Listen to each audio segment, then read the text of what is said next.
Bonjour. Pour bien vous répondre, j'ai mis plein de choses sur cette carte mentale sur laquelle j'appuie mon commentaire. Donc n'hésitez pas à mettre en grand écran. Voilà la question que vous posez. Cristiano Ronaldo est jaloux du dab de Paul Pogba. Qu'est-ce que c'est que le dab de Paul Pogba? C'est ce que quand il a marqué un but, regardez à droite, c'est sa façon d'exprimer sa joie, c'est une position de danse. Bon, selon l'auteur de l'énoncé, on doit avoir les deux triangles que vous voyez qui soient rectangles. Vous les voyez, ils sont représentés ici sur la silhouette de Paul Pogba. Alors évidemment, montrer qu'un triangle est rectangle, c'est en rapport avec le théorème de Pythagore. Mais qu'est-ce qu'il dit, lui, le théorème de Pythagore? Il dit que si je sais qu'un triangle est rectangle, alors la longueur de l'hypoténuse, c'est quoi l'hypoténuse? C'est le côté le plus grand. La longueur de l'hypoténuse au carré, c'est la somme des longueurs des deux côtés qu'on appelle des côtés de l'angle droit ou des côtés droits. Bon, autrement dit, si vous avez ABC qui est rectangle en A, vous connaissez bien ce théorème, cette propriété de Pythagore, AB au carré plus AC au carré égale BC au carré. Mais là, je ne pars pas de l'idée que le triangle est rectangle, je ne le sais pas, c'est ce que je veux montrer. Alors, vous avez sûrement entendu parler de la réciproque. Ce coup-ci, on ne veut pas dire si un triangle est rectangle, alors la longueur de l'hypoténuse au carré est égale à la somme des carrés. On veut partir de l'inverse. On veut dire si ma propriété de Pythagore marche, autrement dit, si la longueur de l'hypoténuse au carré, c'est la somme des carrés des longueurs des côtés droits, alors le triangle est rectangle, ce qu'on appelle la réciproque.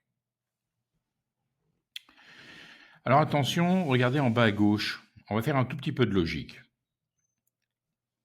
J'ai une phrase, si il fait froid, alors il ne fait pas chaud. Bon, phrase toute simple. Si il fait froid, c'est une propriété quoi. Si il fait froid, alors il ne fait pas chaud. La réciproque, c'est quoi? C'est si il fait pas chaud, alors il fait froid. Ça paraît logique. S'il ne fait pas chaud, alors il fait froid. La réciproque, là en l'occurrence, elle est vraie. La réciproque de Pythagore, est-ce qu'elle est vraie? Oui, c'est ce que vous avez établi en cours. Si vous avez BC au carré qui est égal à AB au carré plus AC au carré, vous savez que vous avez un triangle rectangle en A. C'est ce qu'on appelle la réciproque. Donc ça, c'est valable pour montrer que le triangle est rectangle. Mais quand vous voulez montrer que le triangle n'est pas rectangle, alors ça correspond à quelle phrase dans notre exemple? Je répète, la propriété. Si il fait froid, alors il ne fait pas chaud. C'est la propriété. La réciproque. S'il ne fait pas chaud, alors il fait froid.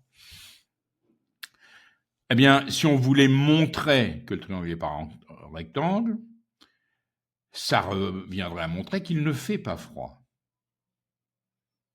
Autrement dit, on vérifierait qu'il ne fait pas chaud. Donc, ce qu'on appelle la contraposée, attention, la contraposée, ça serait s'il fait chaud, alors il ne fait pas froid. On est d'accord? S'il fait chaud, alors il ne fait pas froid. Autrement dit, si j'ai démontré le contraire de la deuxième partie de la propriété, je peux conclure que la première partie aussi, en quelque sorte, est contraire. Donc c'est pour ça qu'on emploie le mot contraposé. Vous ne pouvez plus utiliser le mot réciproque pour montrer que ce n'est pas un triangle rectangle. La réciproque, elle est seulement valable pour montrer que c'est un triangle rectangle. Mais si vous voulez montrer qu'il n'est pas rectangle, vous utilisez ce qu'on appelle la contraposée. Alors regardez bien à nouveau les trois exemples en bas, prenez le temps de bien les regarder. Donc, si je prends l'exemple qui est là, si je m'appuie sur Pythagore, le théorème de Pythagore, on l'a dit, la réciproque, on l'a dit, eh ben, la contraposée, ça va être quoi? Si le carré de la longueur du côté le plus grand d'un triangle n'est pas égal à la somme des carrés des deux autres côtés, autrement dit, si la propriété de Pythagore ne marche pas, alors le triangle n'est pas rectangle. C'est ça qu'on appelle la contraposée. C'est là-dessus qu'on va s'appuyer, la contraposée du théorème de Pythagore. Je prends votre exercice. Bon, un conseil, quand vous avez un exercice de ce genre, surtout vous nommez les points, de manière à pouvoir travailler tranquillement. Vous voulez montrer que A est rectangle, ou pas rectangle, vous ne savez pas. Tout de suite, vous repérez le plus grand côté parce que ça va être important. EF est le plus grand côté. Ensuite, vous allez regarder si Pythagore marche ou pas. Donc, vous mettez si la propriété est bonne ou pas. Vous tirez un trait, vous séparez bien les deux. EF au carré, vous regardez combien combien ça donne. Dans mon exemple, c'est 8100. Ensuite, vous additionnez les carrés des côtés droits, EG carré plus GF carré, ça fait 8100. Donc, EF carré égale EG carré plus GF carré. Donc, vous avez montré que Pythagore marche. Alors, vous allez conclure, d'après la réciproque du théorème de Pythagore, EGF, on est d'accord, est rectangle en G. Bon. Le deuxième petit rectangle, VUW. VW, c'est le plus grand côté, vous essayez, ça ne marche pas. Donc, vous avez la propriété de Pythagore qui ne marche pas. Donc, vous allez vous appuyer sur quoi? Sur la contraposée. Donc, d'après la contraposée du théorème de Pythagore, VUW n'est pas rectangle. Est-ce que vous sentez pourquoi vous ne pouvez pas employer là le mot réciproque?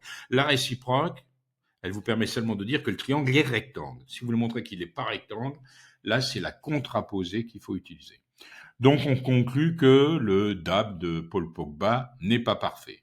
Alors, n'hésitez pas à me relancer sur l'aide en ligne si c'est pas clair, hein.